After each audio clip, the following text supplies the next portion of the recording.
Good morning students, welcome to the class. In this video, we will be discussing the insertion in an array, C program for insertion in an array. So insertion we have already discussed in a previous video.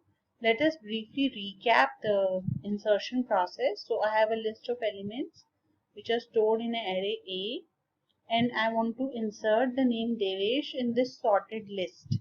Now, what is the location where Devesh will be inserted in sorted order? It will be after Devashish, before Gurpreet. So, what I need to do here is I need to shift Zior one space down, then Priyanka one space down, Gurpreet one space down, and then I copy the element here and increment the number of slots occupied in the array by 1. So what are the three operations that I have to perform? First of all, the location needs to be known. So the program that we will be writing is, we will assume the user will provide the location. So we will not have to calculate the location where the insertion is to be made. But other two operations, first we will shift the elements down, first operation. Second operation, we will copy the element in the proper location and then increase the number of elements which are present in the array by 1. So as we can look at the algorithm also, we have discussed this in a previous video. So first we will move the elements from n-1 till location, one space down, then we will copy the item and we will increase the number of elements by 1. I hope that insertion algorithm is clear. If it is not clear, you go back to the previous video and look at the algorithm. So let us now make the program for insertion. So this is again dev C++ which I am using for making the program. So we have hash include stdio.h, and we will not be using comio.h because in dev C++ it automatically provides the user to press an enter key before the output screen will go off. So we don't need to use getch in case of dev C++. So now let us make the int main function. Now what are the variables that we will be requiring in the main program? First of all, we need an array. Say the size of the array is 10. Let us not hard code the size. We will define a macro size and give it a value of 10. And we will put size over here so that we can use size wherever we want without having to refer to the creating new variables. So here we have declared the array of size 10. Then we require an index variable so that we can move through the array. Then what else do we require? We need to maintain how many out of the size, how many number of elements are actually present in the array. So for that we will define the n. That is number of elements which are present in the array. So let us initialize it with the 0. Then what else do we require? We need to read from the user how many elements, at which location he wants to enter the element. So for that we will define location variable. Initially we will put -1 in it. Then the item itself that has to be inserted needs to be read from the user. So we will initialize it with a 0. It is a good programming practice to initialize all your variables so that your program will not have garbage value issues.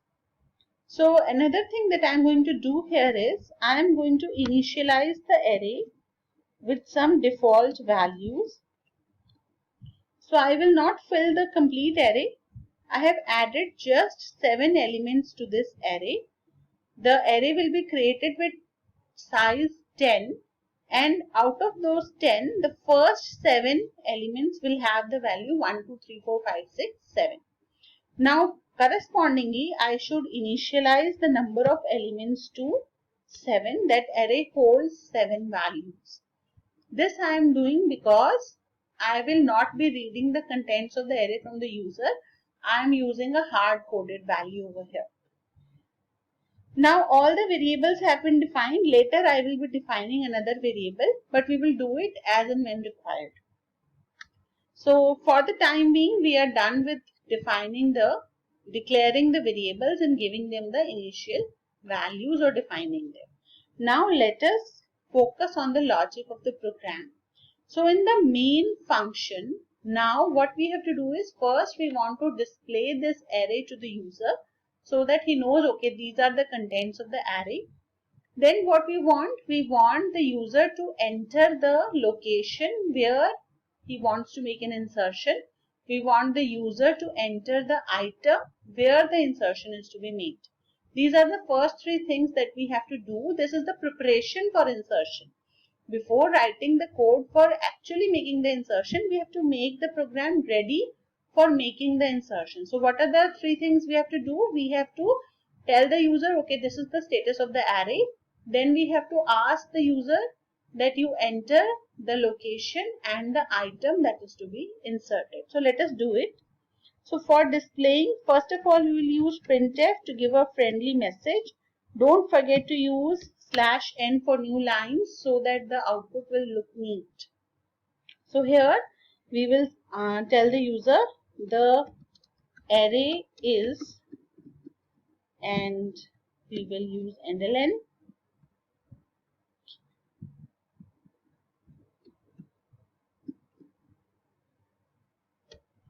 And then we will use for loop because this is an array using the I index.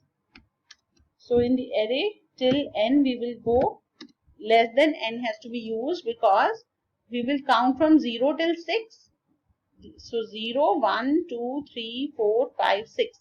So it has to be less than n, and then I plus plus, and we will use scanf here. Okay, I'm sorry. We'll use printf here, and we will print the values and followed by a new line. And what value we will print? A of I, the array element at position I. So we have printed the values. Now we want to tell the user that you should enter the location where insertion is to be made. So we'll give a printf message, enter the location where insertion is to be made, and we'll read this value.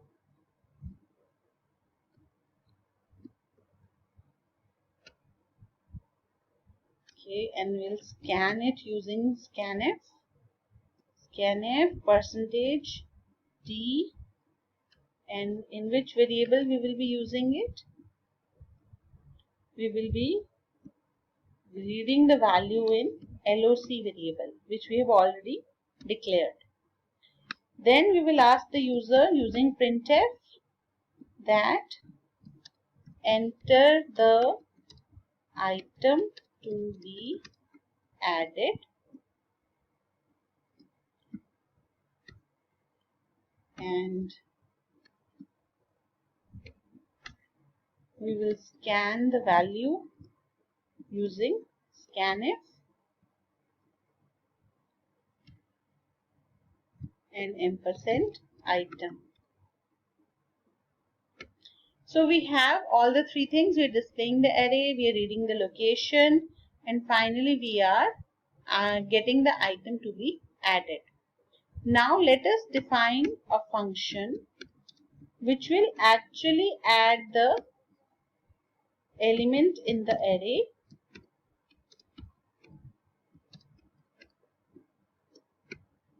So I will tell you what these 4 arguments are for. We will be discussing it shortly. So what I need to pass here, how do you decide? See, you need to modify the array, so the array has to be passed. Then you have to tell necessarily the size of number of elements which are present in the array. Then you have to pass the location where the insertion is to be made and then the item that is to be inserted. So the first element is an integer array. Second is a pointer because n has to be modified. That is why we are passing a pointer. Then the location and the item. And let us have this function return something to us. What this return value will be? It will be the success or failure. So let us define the function. So int add, in this I have the integer array A, I have integer pointer n, I have int location and I have int item. Okay. Now the code for insertion.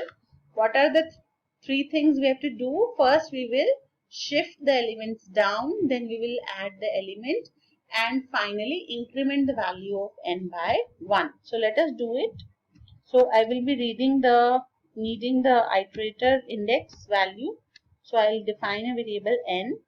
First of all, I will check if location is more than the value of n, that is, it is more than the total number of elements present in the array, then I will return -1 from this function, that is failure. I will report failure of this particular function. Now if location is not more than the number of elements present in the array, then what we will do, we will shift the elements from nth location till I more than LOC and I plus plus. Okay, minus we'll be using here. Take care of this, otherwise the loop will move in the opposite order. So from nth location till LOC, we will be shifting the elements one space down. So what we will be doing is, in A of I, we will be copying the value of A of I minus 1. So in this loop, we are shifting the elements down. Now what we will do, we will place the element at ith location. So A of I is equal to item, and then the value of n is to be modified. So we will say value at n plus 1. And then we will return success using 0. Now in the calling function, what we will do, we have got the return value if return is equal to 0. Then what we want to do is, we want to print the array. So we will copy this code from here and we will place it here. In this for loop, we are simply printing the elements in the array. So our program is complete. So let us look at the whole code. We are defining the inclusion file, we are defining the size of the array, then we are making a declaration of a function in which we will be modifying the array. In the main, first of all, we are printing the elements in the array, then we are getting the location, the item, then we are calling the add function, and then we are printing the modified array, and in the end we will return 0. And in the add function, we are shifting the elements one place down, we are adding the element, and then we are incrementing the value of n by 1. So let us execute this code. So variable ret is not defined, so let us define it over here.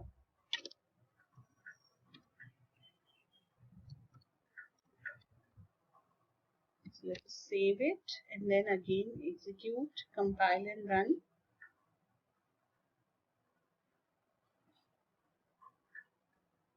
So the code is compiled, so it is showing the elements in the array. So say I want to insert at location 3 and the item to be added. So as we can see, the program is executed. It is showing the 7 elements that we have added in the array. It is asked for the location. I entered 3 here. So location 3 is 0, 1, 2, 3. So in place of 4, the number that I have added 44, that should appear. So let us press enter to see. Okay. So now we see that the items that have been added. So we have 1, 2, 3, 44 and then 4. So at the location 3 we have added the element 44 in the array. So let us once again look at the program.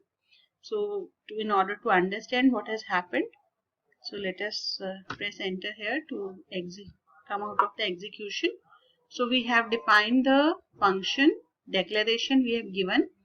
In this we want to pass an array which is to be modified. The number of elements needs to be modified, then the location and the item that is to be added to the list. So this function we have defined at the bottom.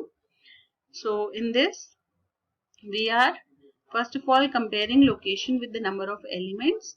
If location is more than the number of elements, we will return failure. We can print a message here that the location is more than the number of elements, but I have used a shortcut, so I have just returned -1 to indicate failure. And then what we are doing, we are shifting the elements from location n till LOC 1 space down. So for that what we are doing is a of I. See, I is, this n is 7 initially, but how many items do we have? 0 to 6.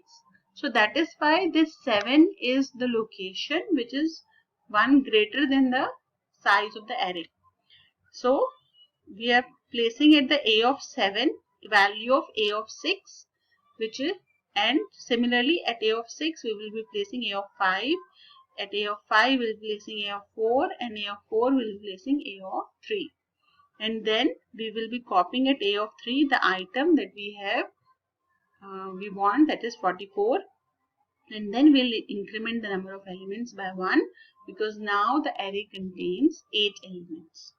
And in the main function we have first of all printed the array, then we have read the location and we have read the items. We called the function add and took its return value. If the return value is equal to 0, then we will print the number of elements in the array. And we can print a friendly message here that modified, okay, wrong quotes are there. So we have modified array is, and so we print this message so that we know that the modified array is getting printed. So let us execute it once again.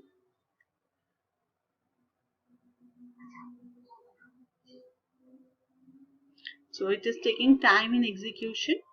So we have 0 errors and 0 warnings. So now we have here the outputs. So we have the array is 1, 2, 3, 4, 5, 6, 7. Now let us insert at location 5. So when I enter 5, it is 0, 1, 2, 3, 4, 5. So in place of 6, the new element will appear. So say I want to add 2, 2, 2 and I press enter. Now you can see here 6 has been shifted down, and between 5 and 6 this new element 222 is appearing, and the message modified array is also appearing so that it becomes easy for us to interpret the output. So that's all in this video. Thank you.